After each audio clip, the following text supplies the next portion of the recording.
என்னுடைய south media ஊடகத்தில் நான் தொடர்ந்து சில ஆண்டுகளாக தமிழக அரசில் நடைபெறும் ஊழல்கள் மற்றும் அரசு நிர்வாகத்தில் நடைபெறும் ஊழல்கள் குறித்து நான் தொடர்ந்து செய்திகளை வெளியிட்டுக் கொண்டு வந்திருந்தேன். இந்த அடிப்படையில் தான் கடந்த டிசம்பர் 2024 மாதத்தில் தமிழக முதல்வர் அவர்கள் அம்பேத்கர் தொழில் முனைவோர் திட்டத்தின் கீழ் சுத்திகரிப்பு தொழிலாளிகளுக்கு கழிவுநீர் அகற்றும் வாகனம் வழங்கியதில் மிகப்பெரிய முறைகேடு நடந்திருக்கிறது. தமிழ்நாடு காங்கிரஸ் கமிட்டியின் SC/ST பிரிவை சேர்ந்த உறுப்பினர்கள் தான் தமிழ்நாடு காங்கிரஸ் கமிட்டியின் தலைவர் திரு செல்வ பெருந்தகை அவர்களின் பினாமிகளாக செயல்பட்டு திரு செல்வ பெருந்தகை அவர்கள் இந்த சுத்திகரிப்பு தொழிலாளிகளுக்கு வாகனம் வழங்கும் திட்டத்தையே உருவாக்கியவர். இதன் மூலம் கிட்டத்தட்ட 150 கோடி ரூபாய் திரு செல்வ பெருந்தகை அவர்கள் பயனடைகிறார். அடுத்த 7 ஆண்டுகளுக்கு திரு செல்வ பெருந்தகை அவர்களுக்கு தொடர்ந்து இதன் மூலம் வருமானம் வரும்.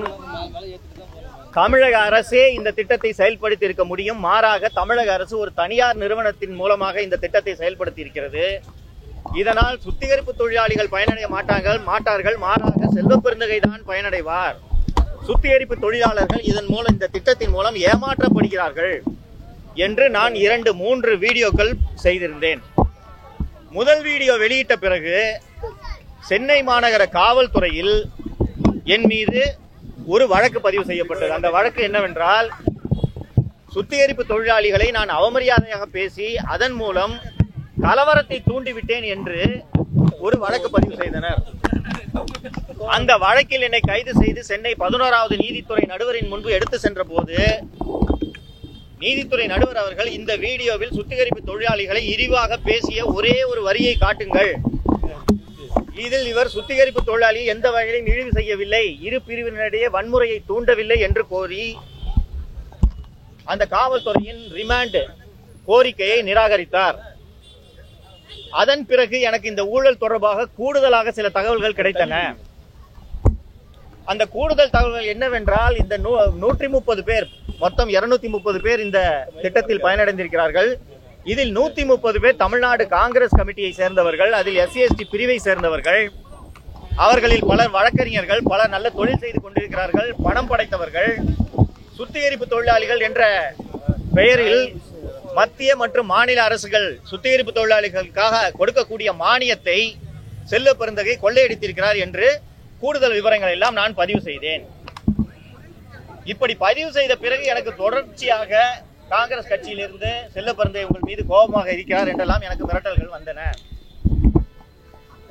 முதல் வழக்கு என் மீது இந்த சுத்திகரிப்பு தொழிலாளிகளை நான் அவதூறாக பேசிவிட்டேன் என்ற முதல் வழக்கு என் மீது பதிவு செய்யப்பட்டதே திரு செல்வ பெருந்தகை அவர்கள் சென்னை மாநகர காவல் ஆணையாளர் திரு அருண் அவர்களை கேட்டுக்கொண்டதற்கு இணங்கதான் நான் ஒரு நீதிமன்றம் பிறப்பித்த நான் பெயிலபிள் வாரண்டின் அடிப்படையில் நான் மதுரை சிறையில் இருந்தபோது சென்னை மாநகர சைபர் கிரைம் பிரிவை சேர்ந்த ஆய்வாளர்கள் 4 முறை அல்லது 5 முறை விமானத்தில் மதுரைக்கு பயணம் செய்து காலையில் ஒரு முறை கைது, மாலையில் ஒரு முறை கைது என்று என்னை கைது செய்தனர். அந்த ஆய்வாளர்கள் பயணம் செய்ததற்கான விமான டிக்கெட்டுகளை வாங்கி தந்ததே செல்வ பெருந்தகை தான் என்று எனக்கு பின்னாளில் தகவல் தெரிந்தது. ஆம்ஸ்ட்ராங் அவர்களின் கொலை வழக்கில் தமிழ்நாடு காங்கிரஸ் கமிட்டி தலைவர் திரு செல்வ பெருந்தகை அவர்களுக்கு தொடர்பு இருக்கிறது. அந்த ஆம்ஸ்ட்ராங் கொலையில் செல்வ பெருந்தகை அவர்களின் தொடர்பை நேரடியாக அறிந்தவர் அந்த வழக்கில் முக்கிய குற்றவாளியான திருவேங்கடம். திருவேங்கடம் எங்கே இந்த விஷயத்தை வெளியே சொல்லிவிடப் போகிறாரோ என்பதற்காக செல்வ பெருந்தகை ஆம்ஸ்ட்ராங் கொலை வழக்கிலிருந்து காப்பாற்றுவதற்காகத்தான் திருவேங்கடத்தை கமிஷனர் அருண் பொறுப்பேற்ற 3 நாட்களில் என்கவுண்டர் செய்தார். இப்போதும் செல்வ பெருந்தகை காப்பாற்றுவதற்காகத்தான் என் மீது அந்த சுத்திகரிப்பு தொழிலாளிகளை அவதூறாக பேசினேன் என்று வழக்கு பதிவு செய்யப்பட்டது. இன்று காலை என் வீட்டில் நடந்த இந்த தாக்குதலின் பின்னணியில் செல்வ பெருந்தகையும் இருக்கிறார், சென்னை மாநகர காவல் ஆணையாளர் அருண் அவர்களும் இருக்கிறார். என் வீட்டில் நடந்த தாக்குதலுக்கு சென்னை மாநகர காவல் ஆணையாளர் அருண் எப்படி பொறுப்பாக முடியும் என்று நீங்கள் கேட்கலாம். நான் இந்த புதிய வீட்டுக்கு குடி போய் 3 மாதங்கள் தான் ஆகிறது. இந்த வீட்டின் முகவரியை நான் எந்த இடத்திலும் பதிவு செய்யவில்லை. அப்படி இருக்கையில் நன்றாக திட்டமிட்டு என்னுடைய புகைப்படங்களை ஒரு அட்டையாக பதிவு செய்து அது பதாகைகளாக வண்ணத்தில் பதாகைகளாக தயார் செய்து 2 பஸ்களில் சுத்திகரிப்பு தொழிலாளிகளை அழைத்து வந்து என் வீடு இந்த இடத்தில் இந்த சந்தில் தான் இருக்கிறது என்ற தகவலை காவல்துறையை தவிர்த்து வேறு யாரும் அவர்களுக்கு கொடுத்திருக்க முடியாது. மேலும் என் வீட்டில் இன்று காலை 10 மணிக்கு தாக்குதல் நடப்பதற்கு முன்பாக வாணிஸ்ரீ விஜயகுமார் என்ற தமிழ்நாடு காங்கிரஸ் கமிட்டியில் செல்வப்பெருந்தகையின் ஆதரவாளராக இருக்கக்கூடிய ஒரு வழக்கறிஞர் சுத்திகரிப்பு தொழிலாளிகள் என்று அழைக்கப்படுவோரை அழைத்துக் கொண்டு சென்னை மாநகர சாலைகளிலே ஊர்வலமாக செல்கிறார். ஊர்வலமாக வந்த பிறகுதான் என் வீட்டின் மீது தாக்குதல் நடைபெற்றது. காவல்துறை நினைத்திருந்தால் ஒரு நிமிடத்தில் இந்த தாக்குதலை தடுத்திருக்க முடியும். சென்னை மாநகர காவல்துறைக்கென்று ஒரு தனியாக உளவு பிரிவு இருக்கிறது. அந்த உளவு பிரிவின் வேலை இது போன்ற குற்றங்கள் நடைபெறாமல் முன்கூட்டியே தடுப்பதுதான். ஒரு வழக்கறிஞர் கிட்டத்தட்ட ஒரு 50 சுத்திகரிப்பு தொழிலாளிகளை புளோரசன்ட் கலர் போட்ட யூனிஃபார்ம் போட்டுக்கிட்டு சென்னை வீதிகளில் ஊர்வலமாக அழைத்து வந்து வீட்டில் தாக்குதல் நடத்துறாருன்னா இது கூட தெரியாத உளவுத்துறை என்ன உளவுத்துறை என்பது எனக்கு தெரியவில்லை. இந்த காரணங்களின் அடிப்படையில் தான் சென்னை மாநகர ஆணையாளர் திரு அருண் மற்றும் தமிழ்நாடு காங்கிரஸ் கமிட்டி தலைவர் திரு செல்வப்பெருந்தகை அவர்களின் தூண்டுதலின் பேரில் தான் இந்த தாக்குதல் என் மீது நடைபெற்றிருக்கிறது. மதுரவாயலில் நான் குடியிருந்த வீடு கடந்த மே மாதம் காவல்துறையால் சீல் வைக்கப்பட்டு குடியிருக்க வீடு இல்லாமல் நான் சில மாதங்கள் ஹோட்டலில் தங்கியிருந்தேன். இப்போது 3 மாதங்களாகத்தான் கீழ்ப்பாக்கத்தில் இப்போது வாடகை வீட்டில் குடியிருந்து வருகிறேன். இப்போது இந்த தாக்குதல் நடந்ததன் காரணமாக வீட்டின் உரிமையாளர் என்னை வீட்டை உடனடியாக காலி செய்ய சொல்கிறார். நான் நடத்தி வரும் சவுக்கு மீடியா அலுவலகத்தின் உரிமையாளர் மிரட்டப்பட்டு சென்னை காவல்துறையால் மிரட்டப்பட்டு அந்த அலுவலகத்தை உடனடியாக காலி செய்ய சொல்கிறார்கள். காவல்துறைக்கும் தமிழக ஆட்சியாளர்களுக்கும் இந்த சவுக்கு மீடியா நடைபெறக்கூடாது என்பது மட்டும்தான் நோக்கம். அந்த அடிப்படையில் தான் இந்த தாக்குதல் இறுதிக்கட்ட தாக்குதலாக நடந்திருப்பதாக நான் கருதுகிறேன். காலையில் 10 மணிக்கு நான் வாகனத்தில் எனது அலுவலகத்திற்கு சென்ற போது இப்போது இங்கே இந்த வீட்டில் தாக்குதல் நடத்திய கும்பல் பின்னால் துரத்தி வந்து என் வாகனத்தின் மீது கல்விட்டு எறிந்தார்கள். ஒருவேளை இந்த தாக்குதல் நடந்த போது நான் வீட்டில் இருந்திருந்தால் நிச்சயமாக என் உயிருக்கு ஆபத்து ஏற்பட்டிருக்கும். இதன் காரணமாக இப்போது இதுவரை 4 ஆண்டுகளாக என் மீது பொய் வழக்கு போட்டு என்னை நீதிமன்றத்திற்கு அலைக்கழித்து என்னை முடக்க நினைத்தார்கள். அவர்களால் அது முடியவில்லை என்றதும் இன்று என் வீட்டின் மீதும் என் மீதும் கொலைவெறி தாக்குதல் நடத்தும் அளவிற்கு குனிந்து விட்டார்கள்.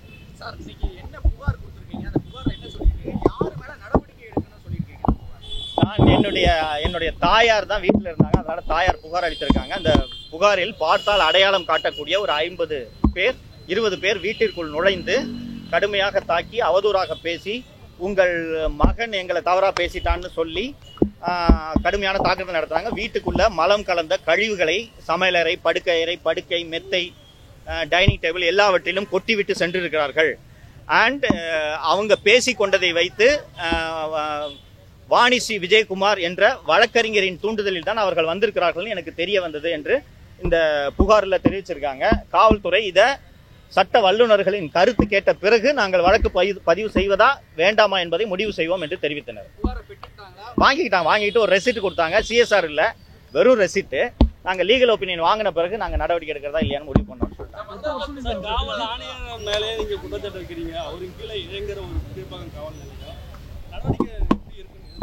நான் தமிழ்நாட்டில் குடியிருக்கிறேன். எனக்கு பொறுப்பான காவல்துறை தமிழக காவல்துறை. தமிழ்நாடு காவல்துறை, அதுவும் குறிப்பாக சென்னை மாநகர காவல்துறை நடவடிக்கை எடுக்காது என்று தெரிந்தாலும் நான் தெலுங்கானா காவல்துறையிடம் புகார் அளிக்க முடியாது. ஏன்னா ஜூரிஸ்டிக்ஷன் போலீஸ் ஸ்டேஷன்றதுனால கீழ்ப்பாக்கில் கொடுத்துருக்கிறேன். ஒருவேளை அவர்கள் நடவடிக்கை எடுக்கவில்லை என்றால் நீதிமன்றத்தை தான் அணுக வேண்டும். வேறு என்ன வழி? இல்லை, எனக்கு தூய்மை பணியாளர்களா என்பதே எனக்கு சந்தேகமாக இருக்கிறது. இன்னும் தூய்மை பணியாளர்களாக இருந்தால் என்னுடைய வீடியோவை பார்த்துவிட்டு அவர்கள் மகிழ்ந்திருப்பார்கள்.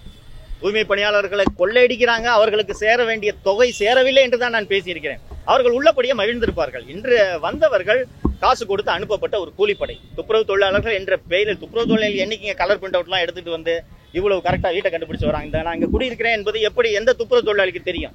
அதனால இது கூலிப்படை. இதன் பின்னணியில் செல்வப்பெருந்தகையும் அருண் ஐபிஎஸ் அவர்களும் இருக்கிறார்கள்.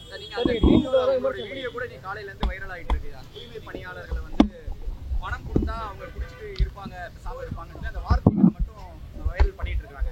அந்த வார்த்தைகள் என்ன அடிப்படையில் சொன்னீங்க? அது இழிவுபடுத்துற மாதிரி விதமாக தானே அந்த வார்த்தைகள் இருக்கிற மாதிரி. இல்லை, இழிவுபடுத்துறதா நீங்க நினைக்க கூடாது. தூய்மை பணியாளர்கள் அவர்களால் இந்த வாகனத்தை இயக்க முடியாது. மெட்ரோ வாட்டருக்கு திறம்பட அவர்களால் அந்த சர்வீஸை டெலிவரி பண்ண முடியாது. அதனால் தூய்மை பணியாளர்கள் பேரில் வாகனத்தை வாங்கிவிட்டு மாதம் 20,000 கொடுத்தால் அவர்கள் குடித்துவிட்டு சந்தோஷமாக இருப்பார்கள் என்று அதைத்தான் நான் கூறினேன். இது நிச்சயமாக அவர்களை இழிவுபடுத்துவது கிடையாது. இது இழிவென்றால் ஒரு நாளைக்கு 1 கோடி பேருக்கு சாராயம் விற்கிற அரசாங்கம் தான் இழிவுபட வேண்டும். நான் சொல்வது இழிவல்ல.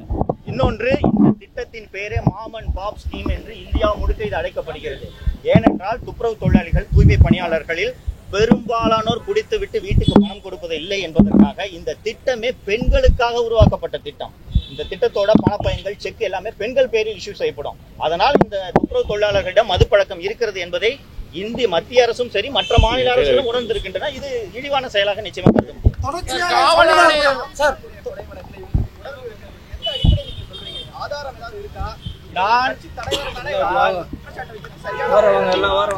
நான் 2வது முறை கைது செய்த போது மதுரை சிறையில் முதலில் வைத்துவிட்டு என்னை புழல் சிறையில், புழல் 1 சிறையில், தண்டனை சிறையாளிகள் இருக்கக்கூடிய சிறையில் என்னை வைத்தனர். நான் இருந்த அதே செக்யூரிட்டி பிளாக்ல தான் ஆம்ஸ்ட்ராங் வழக்கில் கைது செய்யப்பட்டு 20க்கும் மேற்பட்டோர் அந்த சிறையில் தான் இருந்தனர். அந்த ஆம்ஸ்ட்ராங் கொலை வழக்கில் கைது செய்யப்பட்டவர்கள் என்னிடம் சொல்ல தகவலை வைத்து தான் நான் இதை சொல்கிறேன். இந்த வழக்கில் கைது செய்யப்பட்ட அஞ்சலை என்பவரின் மருமகன் இப்போது செல்வப்பெருந்தகை உடன் இருக்கிறார். அவரோட பெயர் எனக்கு நினைவில், நான் சொல்றேன். இப்போ இந்த கொலை சம்பந்தமா வந்து மீண்டும் உங்களை விசாரிக்காங்க, இந்த சம்பந்தம் இருக்கு நீங்க சொல்றீங்களா, யார் உங்ககிட்ட சொன்னாங்க அப்படின்னு சொல்லி போலீஸ் உங்களை சம்மன் கொடுத்து விசாரிச்சா அதுக்கு ஒத்துழைப்பு கொடுப்பாங்க? ஃபர்ஸ்ட் வந்து நிச்சயமா விசாரணைக்கெல்லாம் ஒத்துழைப்பு கொடுப்பேன். ஃபர்ஸ்ட் வந்து இதுல உடனடியாக அவர்களால் விசாரணை நடத்த முடியாது. என்ன காரணம் என்றால், இந்த வழக்கில் விசாரணை முடிந்து குற்றப்பத்திரிகை தாக்கல் செய்யப்பட்டு விட்டது. காவல்துறை உள்ளபடியே விசாரணை செய்ய வேண்டும் என்று நினைத்தார்கள் என்றால் நீதிமன்றத்தில் ஃபர்தர் இன்வெஸ்டிகேஷன் பெட்டிஷன் ஃபைல் பண்ணும். அப்படி ஃபைல் செய்தால் நான் என்னிடம் இருக்கக்கூடிய தகவல்களை அவர்களிடம் தருவதற்கு தயாராக இருக்கிறேன். ஆனால் அந்த விசாரணையை சென்னை மாநகர காவல்துறை நடத்தக்கூடாது. திருவேங்கடம் அவர்களுக்கு இந்த செல்வப்பெருந்தை அவர்களோட ரோல் தெரியுன்றதுனால தான் தூக்கிட்டு போய் அவரை என்கவுண்டர் பண்ணாங்க. அதே போல வேகமாக சார்ஜ் ஷீட் போடப்பட்டு இவர்கள் இந்த குற்றவாளிகள் யாரும் ஜாமீனில் வெளிவர முடியாதபடி அவசரமாக இந்த விசாரணை முடிக்கப்பட்டு இருக்கிறது. சரியான விசாரணை பெற வேண்டும் என்றால் குறைந்தபட்சம் கிரைம் பிரான்ச் செய்தி இல்லைனா சிபிஐ விசாரணைக்கு இது செல்ல வேண்டும். சென்னை மாநகர காவல்துறை இப்படி இந்த விஷயத்தை மூடிமறைக்கத்தான் முயலும். சார், பல்வேறு கட்சி தலைவர்கள் உங்களுக்கு ஆதரவா ட்வீட் பண்ணிட்டே வராங்க,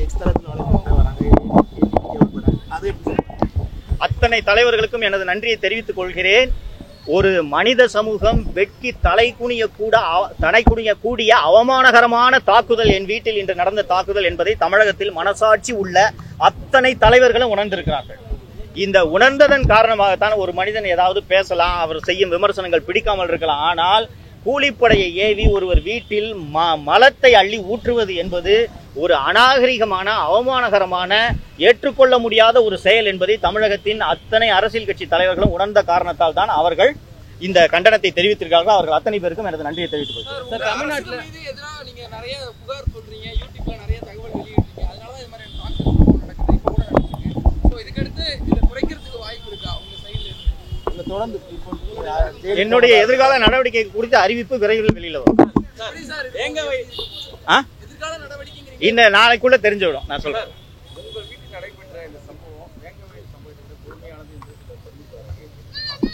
சார் கொஞ்சம் யோசிச்சு பாருங்க சார்.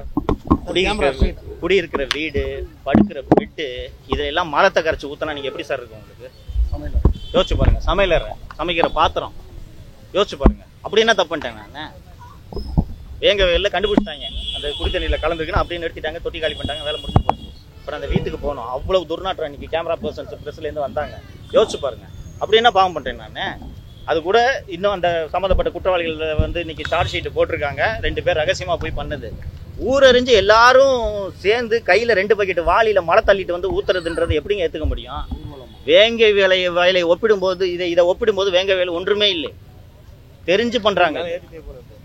அப்படி என்ன குற்றம் செய்து விட்டேன் நான்? ரொம்ப வருத்தப்பட்டாங்க. என்னோட தாயாருக்கு இன்னைக்கு காலையில உயிருக்கே ஆபத்து ஏற்பட்டிருக்கும். அந்த பின்புறம் இருந்த கதவை அடித்தவர்கள் உடைக்கும் போது அம்மா பக்கத்தில் நின்றுதாங்கன்னா அவங்க உயிர் போயிருக்கும். இன்னைக்கு ரொம்ப அச்சமூட்டும் நிலையில் இருக்கிறாங்க. பயந்தனங்க இருக்கும். யோசிச்சு பாருங்க, வீட்டில் தனியாக வேற இருக்காங்க. ஒரு 50 பேர் வந்து கதவை தட்டி உடைக்கிறாங்க. உள்ள வந்து 10 பேர் அந்த வீடியோ அவங்களே இல்லை, அதை வந்து ஃபேஸ்புக்கில் லைவ் எடுத்து போடுறாங்க, அம்மாவை மிரட்டுறத. கேமரா அண்ட் உடனடியாக வேறு என்ன வழிங்க? நான் வந்து அம்மாவுக்கு ஃபோன் பண்ணி ஃபர்ஸ்ட் எனக்கு எங்கள் வண்டியில் கல்லை விட்டு எரிஞ்ச உடனே எனக்கு தெரிஞ்சு போச்சு இது நம்மளை நோக்கி தான் வருது அப்படின்ட்டு. உடனடியாக நான் 100க்கு கால் பண்ணி இந்த மாதிரி விஷயத்த சொன்னேன். சார் பெட்ரோல் ஜீப் வரும்னு சொன்னாங்க. கிட்டத்தட்ட 40 நிமிடம் கழித்து தான் பெட்ரோல் ஜீப் வந்தது. இதன் காரணமாகவும் எனக்கு இது காவல்துறையோட பின்னணி இந்த தாக்குதல்ல இருக்குன்னு எனக்கு தெரியுது. நார்மலா பாருங்க, கீழ்ப்பாக்கம் போலீஸ் டிஸ்ட்ரிக்ட்ஸ்க்கு ஒரு 2 பெட்ரோல் ரோந்து வாகனங்களாவது இருக்கும். ரெஸ்பான்ஸ் டைம் 10 நிமிஷத்தை தாண்டக்கூடாது. நான் இடத்த சொல்லிட்டேன், எங்க இருக்குன்னு சொல்லிட்டேன். அண்ட் அது ஒரு முக்கியமான இடம் தான், ரொம்ப யாருமே கண்டுபிடிக்க முடியாத ஒரு இடமெல்லாம் இல்லை. பேட்ரோல் ஜீப் வர்றதுக்கு 30-40 நிமிஷம் ஆச்சு. 40 நிமிடங்களாக காவல்துறை வந்த பிறகும் அங்கே கூடியிருந்தவர்களை அகற்றுவதற்கு 2 முதல் 3 மணி நேரம் ஆயிட்டுன்றதை நீங்க எல்லாரும் பாத்தீங்க. எனக்கு போன் பண்ணி சார் நான் வரலாமான்னு கேட்டாலும் நீங்க வராதீங்க சார், நாங்க சொல்ற பிறகு வாங்கன்னு சொல்றாங்கன்னா காவல்துறையோட நடவடிக்கைகள் எப்படி இருக்கிறது என்பதை மக்கள் புரிந்து இல்ல. காவல்துறை மேலேயே குற்றச்சாட்டு வைக்கிறீங்க. நான் 4 ஆண்டு காலமாக இந்த ஆட்சி எப்படி நடந்து கொண்டிருக்கிறது என்று சொன்னேனோ, என் வீட்டில் நடைபெற்ற இந்த தாக்குதல் சம்பவம் நான் சொன்ன குற்றச்சாட்டுகள் அத்தனையும் உண்மை என்பதை நிரூபித்திருக்கிறது. தமிழக முதல்வர் அவர்கள் தயவு செய்து யோசித்து பார்க்க வேண்டும். 1000 விமர்சனங்கள் அவரது அரசின் மீது வருகின்றன.